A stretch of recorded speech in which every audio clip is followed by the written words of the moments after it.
Morning guys, welcome to our channel. Dito tayo sa panibagong vlog. So yun, update tayo dito sa terminal ng Turbina sa likod, no? So yun, samahan nyo lang kami guys, no?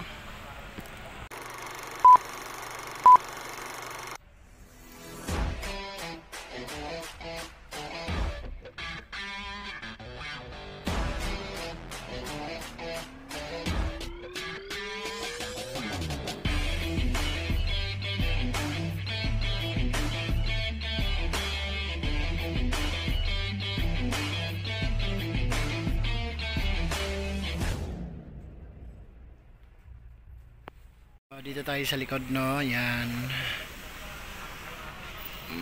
Puspusan po ng pagkakatay para magkaroon po ng space para sa ano mga future ng Peltrangco. Ayan na. Medyo bawas-bawas na tayo. So, yun. Tingnan nyo guys, no?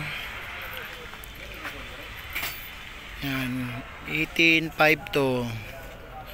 So ito yung buhay ng mga driver dito pag walang biyahe, puro marites lang ang ginagawa.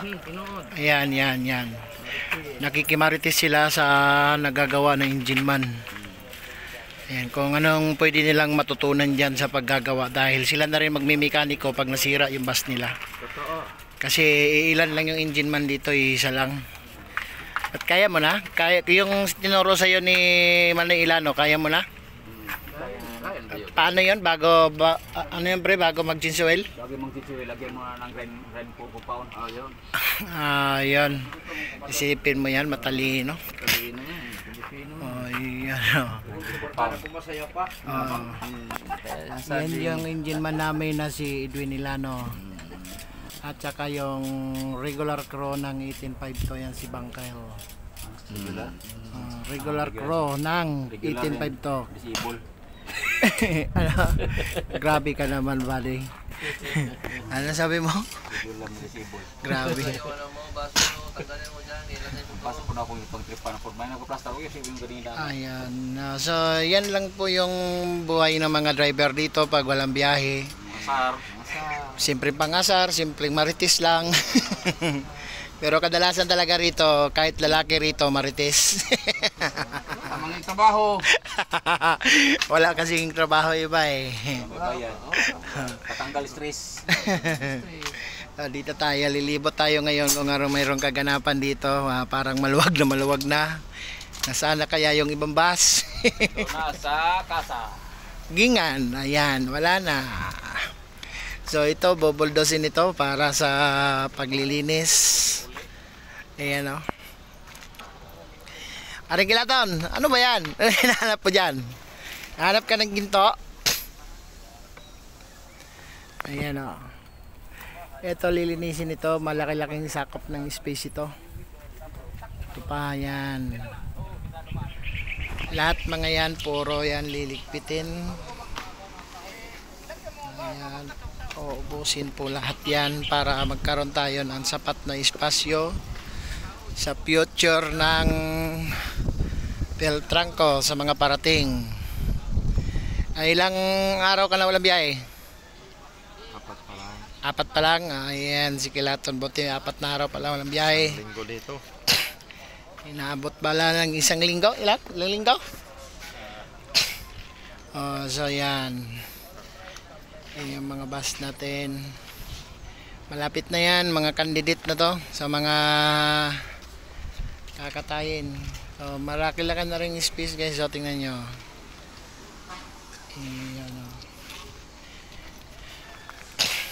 ito yung 1906. So ito kung tutuusin, sayang to eh. Ang story nito, bangga lang. Tapos sa pabayaan na ng empleyado, iniwan na lang dito. Yun. Minsan kasi sa empleyado nakasalalay yung ng bus kasi ngayon sa sitwasyon ngayon medyo mahirap yung maintenance. Kailangan talaga pukusan ng mga empleyado yung bantayan ng mga empleyado yung bus. So ito na nangyari. Yan.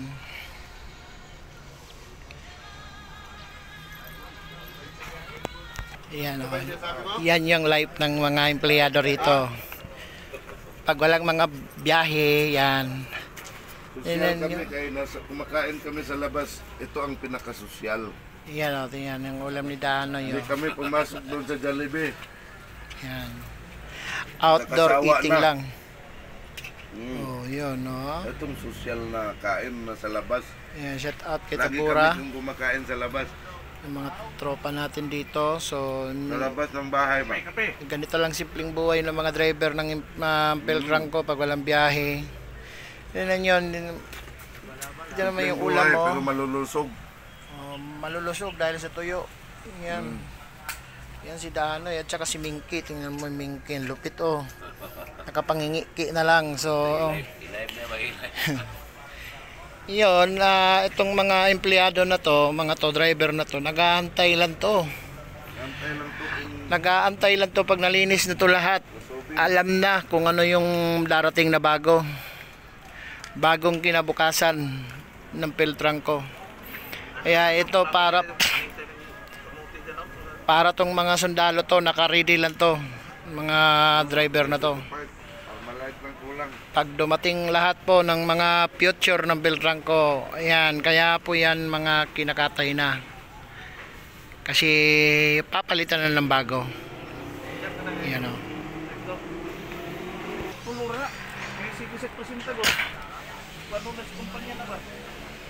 Ayan. Ayan, kasama niyo kayo sa pag-survey dito. So, ito yung realidad ng buhay na, no? So, dahil po sa pandemic, so ito po yung inabot ng mga company. Pero, sana yung future natin, siguro kayo na lang kako bagos gano kasi tingnan nyo, madalian na yung gawa eh. May kinabukasan pa nag-aantay sa Peltrangco na mas malupit. So typically no, dahil wala po kaming barracks po sa Peltrangco, ayan, kanya-kanya ng gawa ng barracks dito.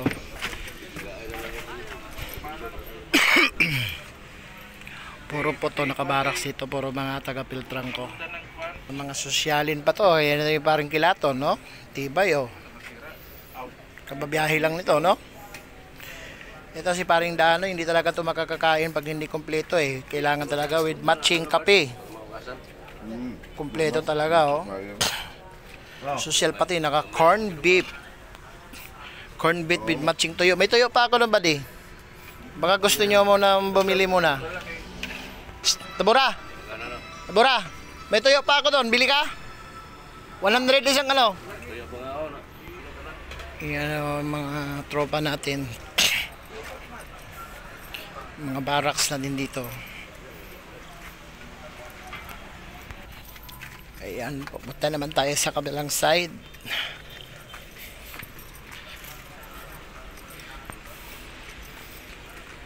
So ito sa aking opinion lang na nakikita ko, mukhang mayroon talaga kami future. So nakikita mo, wala na yung mga bus dati dyan. Bubuldosin na lang to, lilinisin. So ayun, may darating pa na kontraktor, aayusin yung mga bubong ng terminal. Ayun, parang nakikita ko na ang liwanag. Tingnan nyo, sobrang liwanag, maliwalas na. Marami na rin, ayan, puspusan pa rin yung paglilinis. Yan ang pagkakatay nila, oh. Ano, kaya pa? Ayan.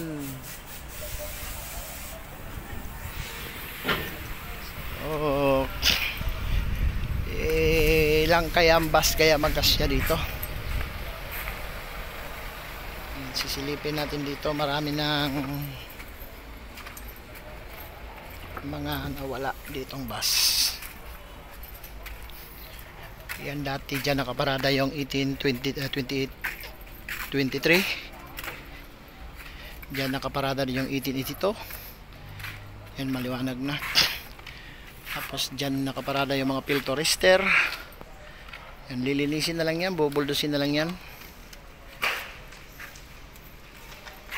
Ito na yung mga parte ng pinagkatayan. Ayan, oh. So nakakita na tayo ng kinabukasan, no?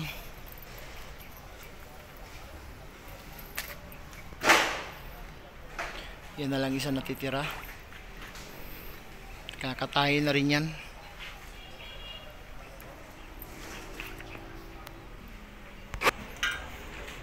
Gagawin mo?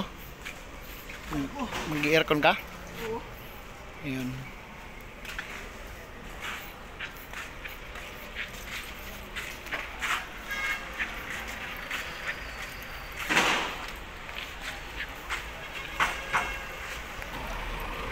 Ayan. Pumapasok na yung 1899.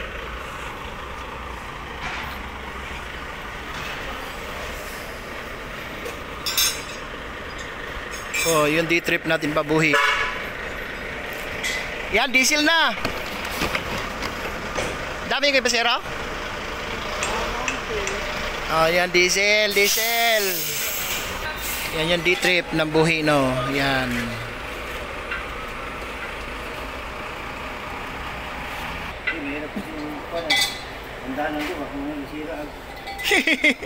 Sira na yung dating sira.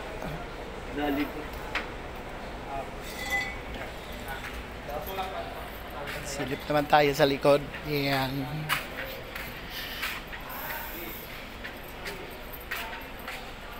So parang sa mga nakasubaybay sa mga vlog ko, no, nakita niyo yung mga ano, kung ano yung mga nawawala. Wala nang mga bus na nakatay na. Dito yung natin nakaparada yung mga field turister. Yan. So dahil po sa ano, alam naman natin, no, na hindi naman talaga na mapakinabangan.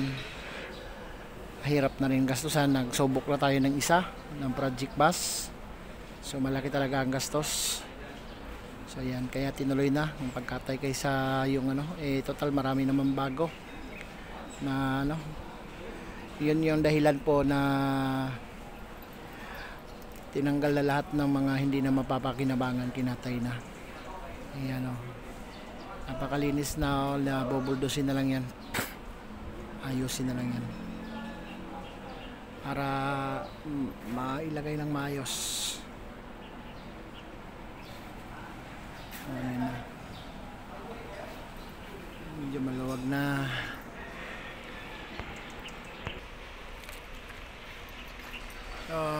Napakahirap man tanggapin, no, nakakalungkot man isipin, no. Pero yun ang hudyat ng mga pagbabago. Kaya kailangan natin minsan timbang-timbangin ang sitwasyon kung saan magiging pabor. Ito kasi kung pag chinap-chap kasi kahit paano mayroon pa mapipira o pagkinabangan pa. Total parating man din yung mga bago. So yung para sa mga subscribers natin dyan, na mga nag-comment dyan, totoong may darating pero hindi namin alam kung kailan. Pero ito sa nakikita nyo ngayon, oh, yan, nililinis na yung area. Yan. Saan man kasi ilalagay kasi yung bus kung sakali man darating, kung marami pang bus dito na hindi nakatay. Yan, oh. Mangilan-ngilan na lang, ito na lang sa natira. Isipin nyo guys, no, comment lang kayo, no. Pag yan nalinis lahat yan, iilang bus ang magkasya dyan, ilang bus yung in order. Diba? Yan, oh. Ang laki yung space mula pa dun sa kanina sa area kabila. So nakikita talaga na may darating talaga, hindi nga lang alam kung kailan. So bubuldusin pa ito, lilinisin pa yan. So yun lang, no, abangan nyo ang next episode natin, no. So maraming salamat sa patuloy na pag-subscribe sa akin channel. See you our next vlog. Yan po yung D-trip natin ngayon, 1809, biyahe po ng Cagayan de Oro City. So medyo marami tong pasahero tong 1809 kasi dala na lahat ng ruta nito, pati yung Naga, Iriga kinukuha na nito D-trip. So kaya medyo marami-rami na rin yung pasahero. Pero ito lang muna yung dispatch na konti lang ang dispatch ngayon araw. Update natin mamaya yung ibang mga biyahe natin. Yan o.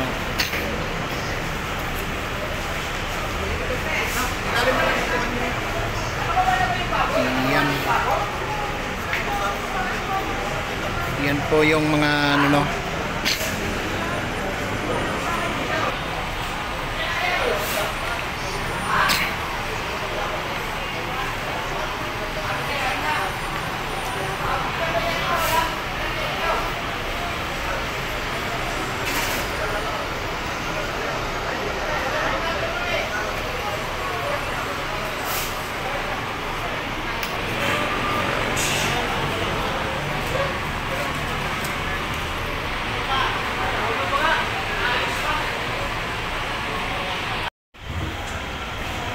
O bakit ka tumatago? Yan yung buhay natin na 1743 ordinary. Time check 7:30.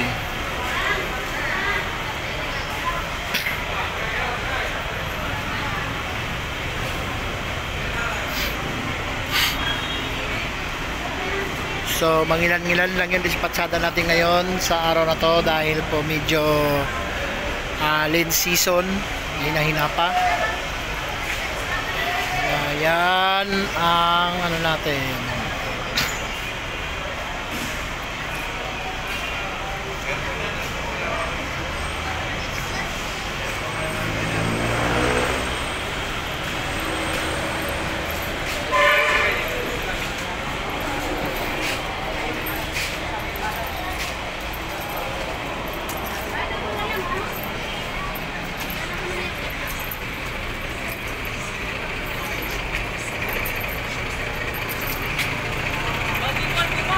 Oh, Bicol, Bicol! Marami yan dyan Bicol, mabulang sa sabon.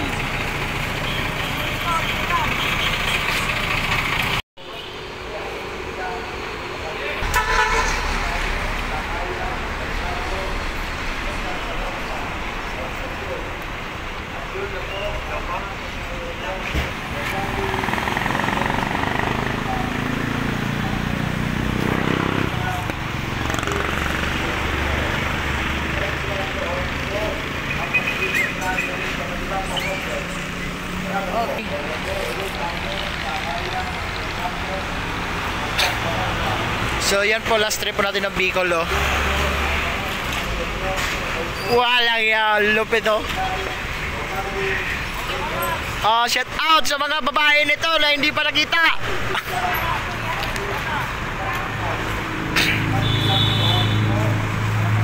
Ito parang alam mo alam mo nagpapalagay sa bahay na ano mo. Palimulit ng buwan eh.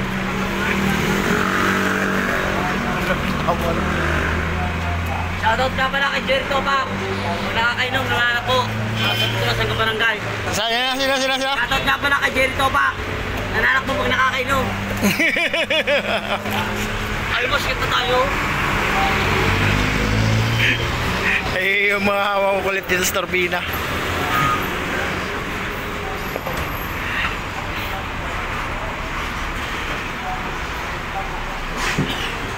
Yan. So, sino ulit siya shout out mo? Shoutout nga pala kay Jerry Topak. Nakakainom, nanganak po. Tinitira mo ako